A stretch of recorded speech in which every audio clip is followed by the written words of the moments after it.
Have you thought about growing your wealth but don't know how to start? Talk to Invest by Metricon. They make property investing easy. So for all your tomorrows, build your financial future today. Invest by Metricon. Build wealth. Build today. This is a Momentum Media production.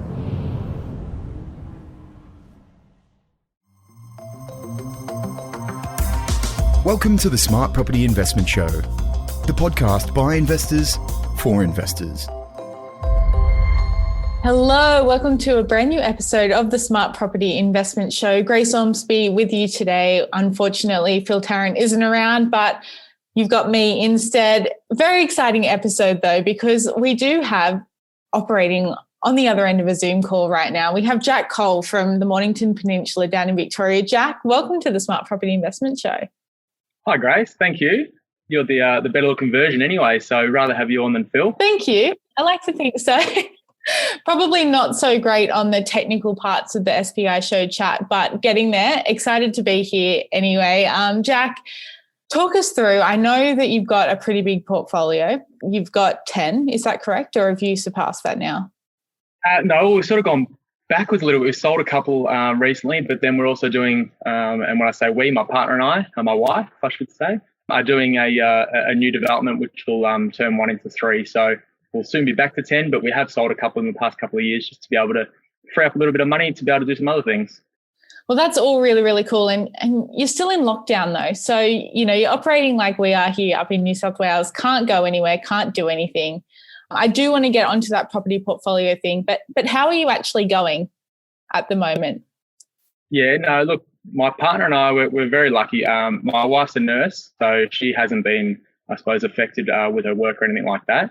And I work in the, I suppose, property industry. So I sell new homes, so construction, like house and land sort of packages through the growth corridors of Victoria.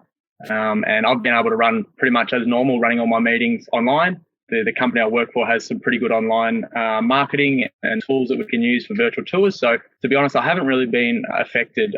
We've been very, very lucky in lockdowns. That's great to hear. And Mornington Peninsula, there's got to be a lot of people looking that way now, trying to get out of Melbourne, CBD, escape Certainly. Lockdown a little bit. Yeah, well, we've got some friends on the peninsula, of course, and it's been hard for them to try and find properties to buy because there's the masses that are coming down to purchase properties.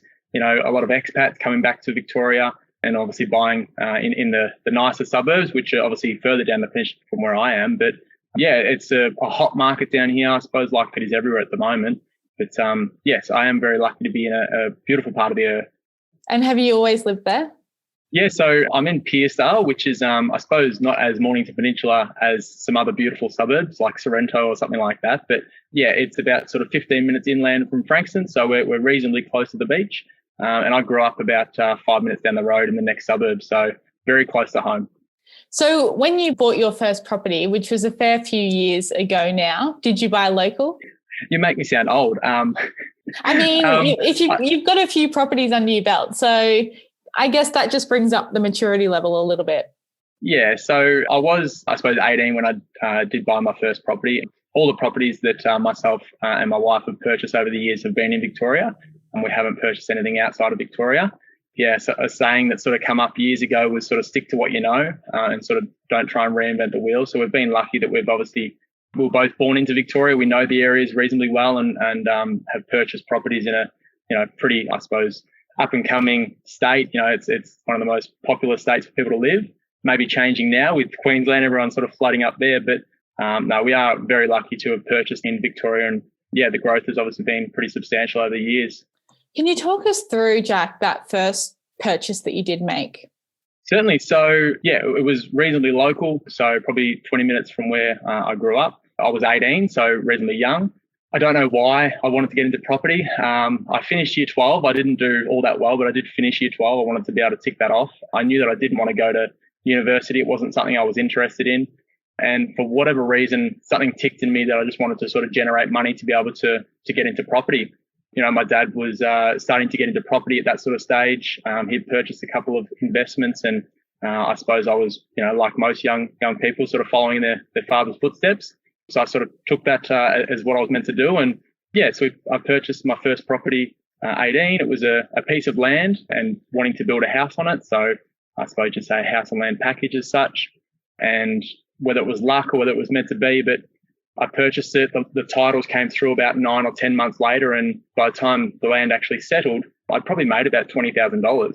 And as an 18-year-old, I was like, what is this? This is amazing. I was sort of hooked as soon as that sort of happened. And I was like, so what, you can put a deposit down and then you wait. You don't have to spend any more money. And then suddenly you've made money. I thought that was pretty amazing. And that sort of, I suppose, sparked something inside of me, and I went on from there. What year exactly was that? That would have been 2008. So around GFC, all that time of things going a little bit pear-shaped for a lot of people. That would have been even cooler.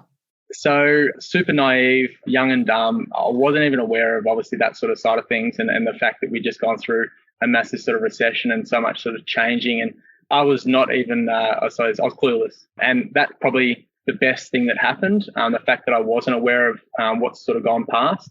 Because obviously from sort of 2010 onwards, we'd seen like a massive growth through Australia and Victoria. And I just thought that was normal. I honestly thought that was normal. My old man told me, that property doubles every 7 years. And that's obviously what's happened, which has been fantastic. But I just thought that was absolutely normal.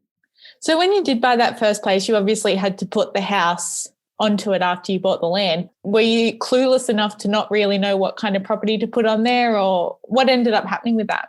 Yeah, certainly. So I still remember the figures. It was a 730 square metre piece of land, which, in Victoria now is pretty hard to find. And it was $167,500. Wow. And I ended up just going around looking at some builders, wanting to get the cheapest build I could. I wasn't going to live in it. I made the choice to not chase the first home owner grant. I thought it was a better choice to stay in my current circumstance, which was living with mum and dad. And obviously, use it as an investment. At that time, the market was, heavily pointed towards negative gearing. And that was what, the seminars that I started to go to, the seminars that my father had gone to, that was sort of what was sold to us. That's the reason I bought, I suppose, a house and land. But it was a nice little 4-bedroom home. I think it was about 26 squares, so it's a decent size. And it's been doing really well ever since. And that was it. So you've still got that one? Yeah, kept it. We've got some long-term tenants in there now. They've been there 6 or so years, and don't really hear too much from them. They're pretty happy, so just set and forget. Good on you. Is it still negatively geared, or I guess there's a lot more in the portfolio to talk about beyond that, but what are you chasing with that original property at the moment? So, when I purchased it, as I said, it was probably, I suppose, negative gearing. That was what I was told. That's all I knew. And that's the reason why I purchased that, because I suppose I could potentially get more growth, more long-term capital growth out of that than I would in terms of, positive gearing or anything like that. I did draw down on it and refinance and use that to go into my next property. So I sort of worked out that was the way to go. It had gone up in value once I'd completed the build. And then with a little bit of savings, I was sort of working, 2 or 3 jobs on the side. And with that little bit of savings and some equity in the first home, we were able to sort of then go to the next home. We're going to take a quick break there, Jack. But before we do, a quick reminder to everyone who's listening along at home or in the car, wherever you are, please subscribe to the Smart Property Investment Podcast Network and drop a review on whatever platform you're using to listen in. We'd love to hear what you think, what you guys like to read, and anything else that you'd like to say, or let us know about your reviews. Are you liking this episode? Are you not? If you've got any ideas, if you want to be on an upcoming episode of the Smart Property Investment Show, we want to hear from you. Reach out through the platforms or through our website at smartpropertyinvestment.com.au. We'll be back soon. Are you wondering where to buy an investment property right now? Why not let Buyers take the guesswork out of it? We can find you the right place on or off market at the right price. An investment professional from our national network of buyers agents can help you save time, money and stress and deliver you a tailored solution. Talk to us today. Call 1800 975 051 or visit buyersbuyers.com.au. Welcome back to this episode of the Smart Property Investment Show with Jack Cole down in Victoria. We are still operating very much in a COVID-safe manner, doing all of these via Zoom at the moment, which is an interesting experience in itself. And I want to get to, Jack, your experience with COVID and what that's been like as a property investor. But But before we do, we've just talked about your first property. What then happened, and how long was it before you actually started looking at a second one? Certainly. So, yeah, as I said, the first property was a piece of land that hadn't titled yet. So it was a sort of 9-10 month period, I think, off my memory. And then the construction period. So I think that had sort of completed around 2010 off the top of my head. And I think it was around 2 years later or maybe 12 to 18 months later that I then purchased another piece of land a little bit closer to where we are in a really nice suburb, or turned into a nice suburb. Yeah, same sort of, I suppose, theory: buy a piece of land, build a house on it, and hope that it goes up in value. As I said, I was pretty much young and dumb, and that was what I was going with. That house and land approach does sort of seem, from my perspective anyway, and just looking at it from a common sense angle, that it's a pretty good way to do it when you are younger, when you don't necessarily have big amounts of money to front up from get-go. Has that been your experience?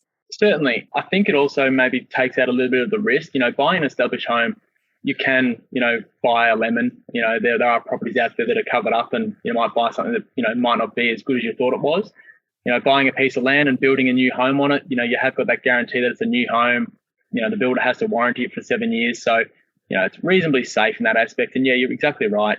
Putting down a smaller deposit, waiting, as I said, the market that we're in has gone up in value. So naturally it's building growth by the time you even start. Now, I did change, after that sort of second property. So I started to go to more property seminars, started to listen to podcasts that were just coming in at the time, and started to sort of grow my knowledge a bit more. I've certainly property, I suppose, addicted. I was lucky that I wasn't addicted to drugs or alcohol and like that, and I was addicted to. It was to probably property. Something more expensive, really. More expensive right. than a couple of beers on a Friday night. Exactly right. And look, I did miss out on a few of those things, sort of growing up, but I think it's sort of paid off in the long term. But yeah, I changed my strategy. So started to go to more property seminars and started to learn a few more sort of tricks. And from then on, started to purchase properties that I suppose had little gears that you could turn on them and create some wealth. So my next property that I purchased was in Frankston. It was a corner block that I thought that I could be able to get another unit at the back of it and still maintain the front house. And that became my sort of MO for the next sort of 5, 6, 7 years. So I felt it was a bit of a market where it wasn't really utilised. So a property where you can maintain the front house and build something at the back, most developers don't look at that because they want to be able to, knock a house down and put 4 or 6 units on it. Mum and dads don't really know what they're looking for there, so they don't really understand what that is. First home buyers generally don't want to look at that because they want maybe a smaller backyard that they can maintain. So it's a bit of a niche market where investors, I think, it's sort of suited to. Now, I think that's changed. I look at the property market these days and they're very hard to find. But at that time, I got sort of lucky once again, I think. Purchased the property and then, started to renovate the front house and then looked at getting plans drawn up for the back unit. And then just use that as a sort of blueprint to then take across and do sort of multiple times. And was it replicable easily? Like, was it something that once you sort of sorted that out and have like a strategy of what that's going to look like, how easy is it to then go, okay, we're going to do the same here, we're going to do the same here, and repeat it? Once again, I've been lucky, buying in a market that was, constantly going up. It was a bit of luck, as I said, a little bit of dumb, but I think I also had a bit of a plan. So yes, that was my plan. Yes, it was replicable. So I did it about 15 minutes down the road, or not even 15 minutes, 10 minutes down the road in the next suburb. That first property in Frankston I bought, it was a separation. So I believe they had a few properties actually, but it was a sort of distressed estate, I suppose you would say. They were divorcing, and I managed to get that off market. I then went and found another one in Seaford, and that was probably pretty similar. It was two brothers. They bought it with the intention of renovating and building a unit at the back. They had half renovated the front house. They had plans and permits drawn up for the back unit, and then they'd obviously cracked the poopies and gone their separate ways. I swooped in and bought it for 10 grand less than they paid for it 12 months before. Pure timing, pure fluke, also being in the right place at the right time. But yeah, purchased that and then obviously did the same thing there. I then purchased another one down in Macrae, same situation. I actually purchased that for about 30 grand less than they'd purchased it for 12 months before. And yeah, same thing, renovated, built new at the back and sort of keep progressing forward. So you're saying stalk people who are going through crises and take advantage of that to then get on the property market the next time round. Obviously just a fluke, and, people are lucky out there and can get those kind of places on the market. But I do feel like it is getting to the point now, 2021, there's been a few, what would you say, major crises that have affected all of Australia that have definitely made the market so different. So before we get to that though, talk us through what you did with each of those properties, because obviously you talk about having the main house and then something out the back. What are some of the specs of that look like, and what's kind of the gains been from those? Yeah, certainly. So I suppose it's different to what I'm potentially looking at doing, I suppose, going forward now is I want to be able to do them quickly. At the time, I was just sort of buying up as much as I could possibly afford. So I was going around finding properties that I could do that in. Now, I didn't, I suppose, execute those straight away. Frankston, I purchased maybe 2015, I think, and it wasn't till literally just this year that we finished the unit at the back of that. So there was a lot of capital growth that occurred in those. So the deals were fantastic because 4 or 5 years' time, the properties have gone up in a pretty substantial manner. Seaford was the same and Macrae was the same. They all, I suppose, naturally grew. If I had have built them straight away and sold them straight away, I definitely still would have made money, and the renovations definitely still would have made money. But my theory was to renovate the front home, get that in a position where one day I could sell that and get rid of the older home, release some equity, and then obviously keep moving on. But the back home being a brand new build, going back to that sort of first mindset was it's a bit safer to have a new home in terms of tenants and so forth, issues that occur. Having those brand new homes at the back, I suppose are less of a nuisance in your property portfolio. So that's the goal, and that's what's sort of eventuated. So we have since sold off the front units of all 3 of those properties and still maintain the back units there. Okay, so was there any point where you were renting those front ones out, or has that been more of a renovate to then get rid of immediately? No, certainly. So, rented them out straight away, got tenants in there and let them stay there until a point where I then wanted to, I suppose, generate some growth. So what I said earlier about sort of pulling some levers, that was one of the levers that you can pull. So, renovate the home. Most renovations are, reasonably basic renovations, just, lick of paint, redo the floors, zhuzh it up a bit, and then we can obviously sell them, release some equity, and then whether buy another property or whether we then use that to build the back units. And in different examples, it's been sort of a multitude of both. And on that point of the drawing out the equity of the homes, what's that process been like? How many of them have you actually relied on to be doing that? And how often are you doing it simultaneously? Because it sounds like there's a few projects kind of on the go and in the works. So how do you kind of plan for all of that? Yeah, certainly. Planning financially has been me just literally working my absolute butt off to try and make as much money as I can to be able to keep moving forward. I don't know why I have this bug. It's just what I love. I had a goal when I was 18. It was a stupid goal. I don't know why. Maybe it was about 20 maybe, but I wanted to have 10 properties by the time I was 30. That was the goal. It was stupid. I don't know why I wanted to do that, but that was what I wanted to do. Can't have been that stupid, knowing what I know. Stupid in the sense that it's so far-fetched. So most people out there obviously, generally buy one property or they maybe do one investment, but to sort of go to that extent, I think at that age was a bit far-fetched.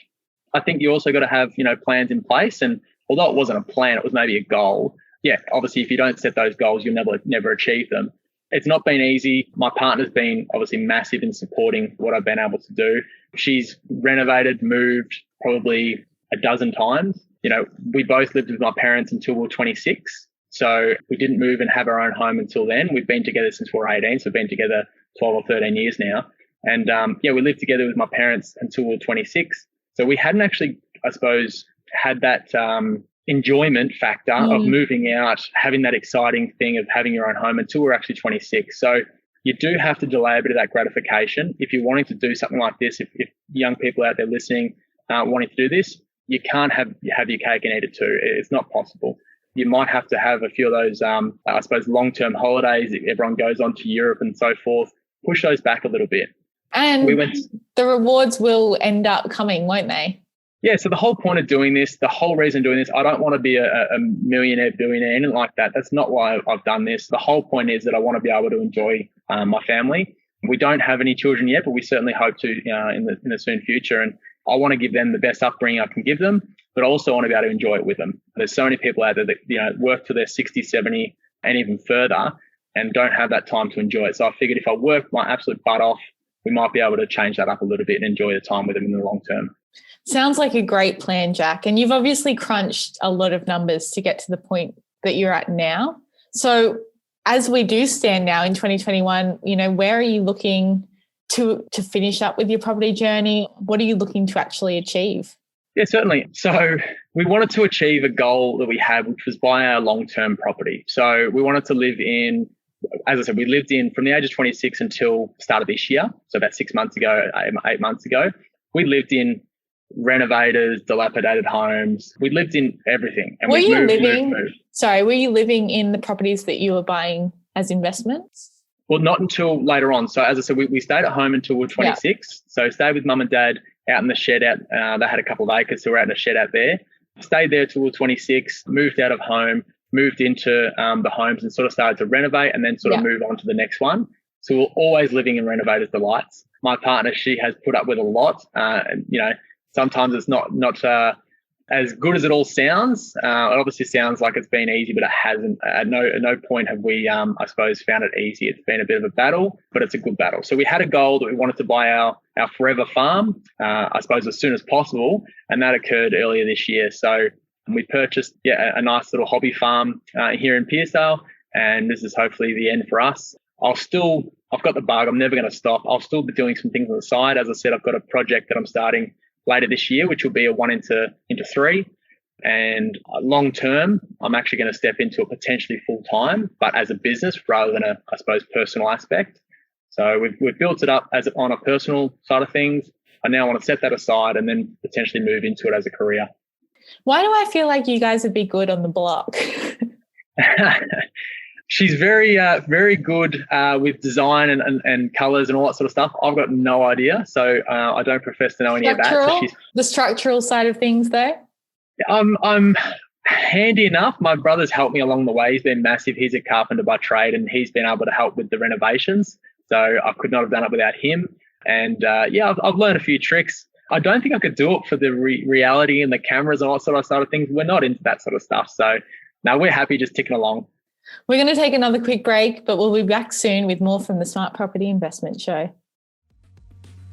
The mark of financial success isn't about getting bigger, better, faster, or more. To Paul, success is freedom. Freedom to spend more time with his family, or giving back to his community, or just more time to go surfing.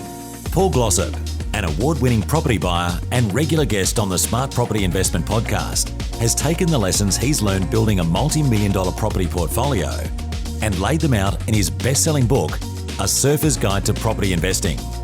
For a limited time, get your free copy of Paul's award-winning book and receive a roadmap for building both lifestyle and wealth through property investing. Grab your free copy today at purepropertyinvestment.com.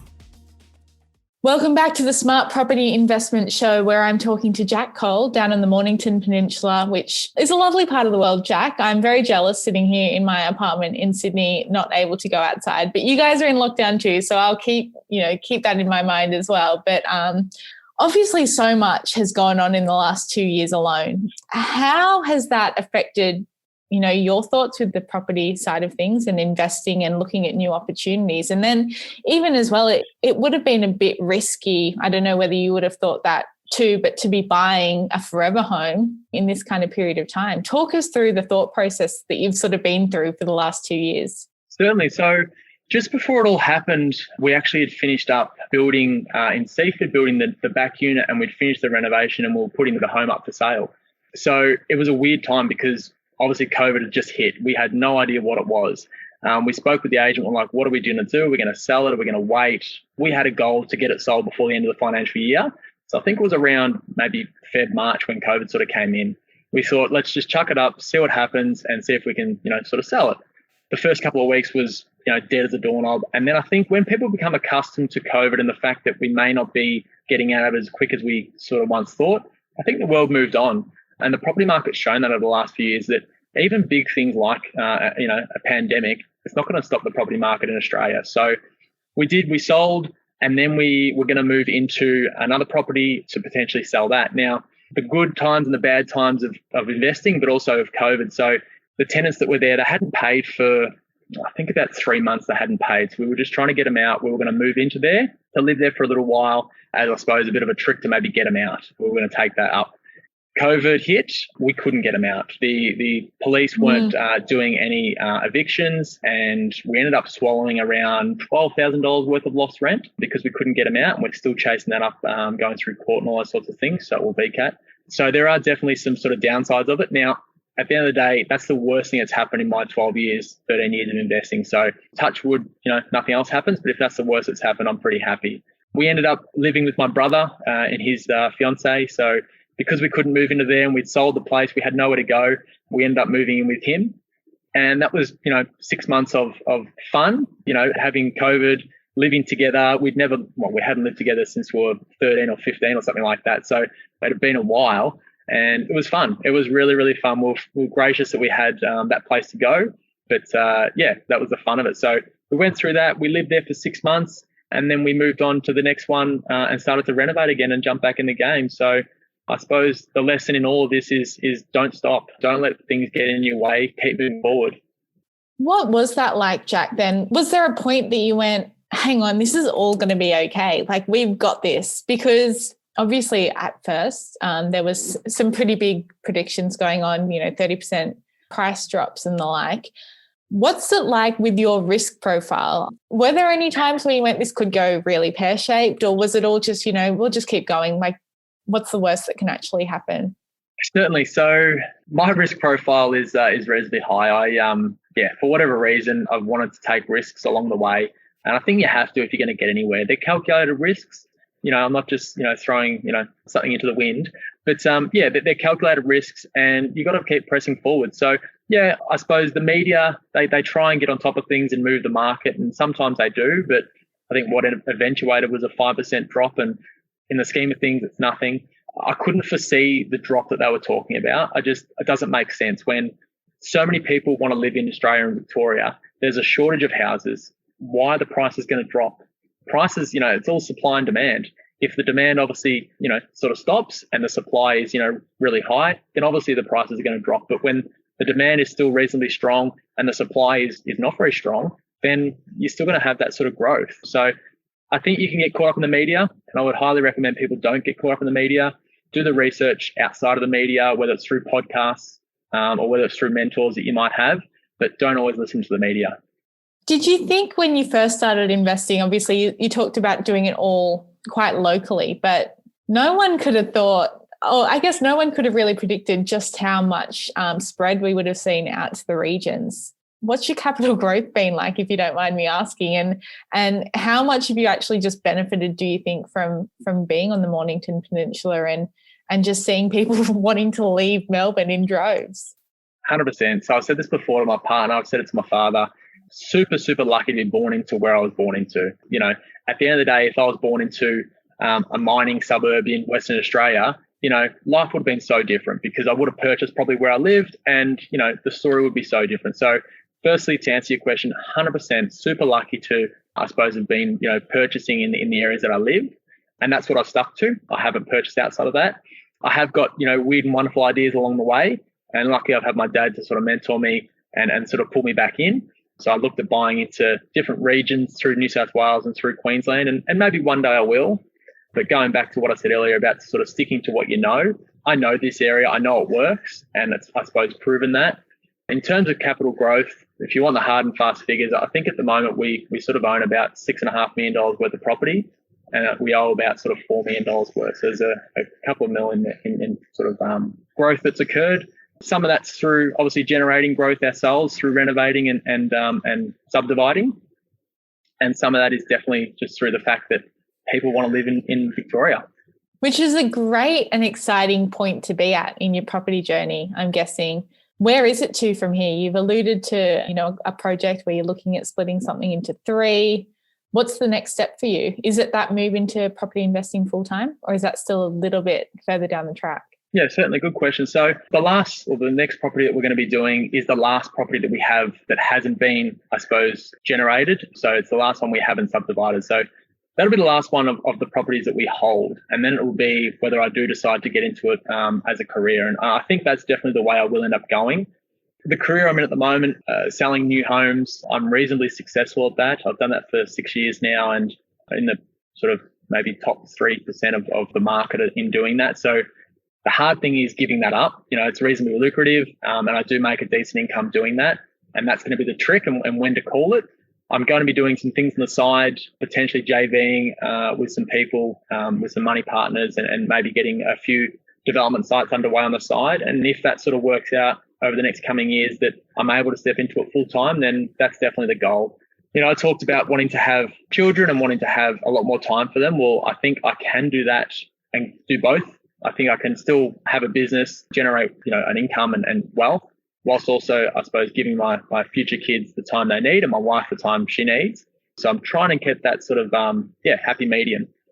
Sounds like a good plan, Jack. And when you're going into more of the development side of things, it's obviously a complete different ball game and probably a conversation for another day, really. But before you do go, when you're on that development side, is it a shift in mindset, do you think, to, more to that capital growth, immediate value adding kind of thing? Or will you still be looking to rent things out, hold on to stuff and build up a portfolio that way? No, I think I want to, I suppose, keep them separate. I've mentioned that, what we've got now, what we've built, my partner and I, is ours. That's not going to be touched. That's going to be set aside, and we don't want to risk that. So I definitely want to do it separately. And I think, the first 12, 18 months, 2 years, it's just going to be, I suppose, sort of turning them over, repaying, I suppose, the investors that we potentially take on, and then, turning into something bigger in the long term. I'd love to step into developments that are maybe a bit bigger than the 2s and 3s that I've been doing. Maybe stepping into sort of the 4s, 5s and 6s. And obviously the magic number when you can do a 6, you work off that 20%, profit, you might be able to keep one. So that's sort of the goal. If we can build up a separate portfolio in a company that we can potentially pass down to the kids, that's sort of the goal there. Well, Jack, it's been so lovely chatting with you today. Best of luck with everything. Keep us updated. I feel like I can already sense an update podcast coming down the track in 12 months or so. So until then, good luck with it all. Keep it up and enjoy Mornington Peninsula. I hope you guys are out of lockdown very soon. Thanks, Grace. I appreciate your time. And like everyone, I'm probably just another podcast lover. So I do love listening to your podcast with Phil on there. So, I'll look forward to hearing this one. Well, keep an eye out. And to everyone who is listening at home, keep an eye out on the next podcast. It'll be out in a couple of days too. More properties, more investment and all of that. So if you do have any questions for anyone here at the Smart Property Investment team, reach out at editor@smartpropertyinvestment.com.au. As I said earlier, stay up to date with us on our social media at Smart Property Investment. We're on Facebook, Twitter and LinkedIn. Until next time, stay safe and well. Keep enjoying property. Bye-bye. The information featured in this podcast is general in nature and does not take into consideration your financial situation or individual needs and should not be relied upon. Before making any investment, insurance, tax, property or financial planning decision, you should consult a licensed professional who can advise whether your decision is appropriate for you. Guests appearing on this podcast may have a commercial relationship with the companies mentioned. In the property investment industry, there's countless stories of the one that got away. And it's always the same reason. To pay the deposit, they needed the settlement from another property to come through, and they waited. Realty Assist Australia knows that when you find the one, waiting isn't an option. That's why they have a same-day settlement fund advance service. There's no credit check, no application fees, just a single one-off fee to advance your equity. Visit realtyassist.com.au/settlements now.